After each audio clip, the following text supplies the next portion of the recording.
Welcome. If you want to change always on display theme in your VIVO V21 5G, open the settings, find lock screen and a wallpaper, and then select always in display and go for the always in display styles.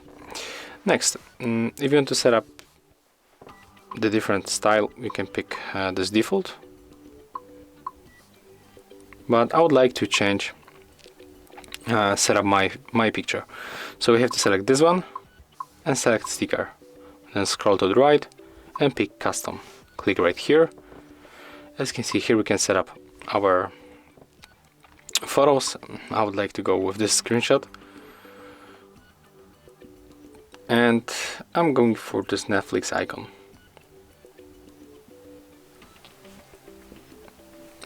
Click here.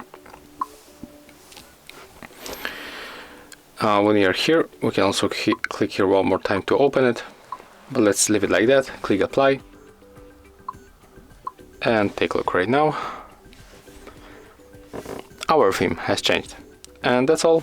If you find this video helpful, remember to leave a like, comment and subscribe.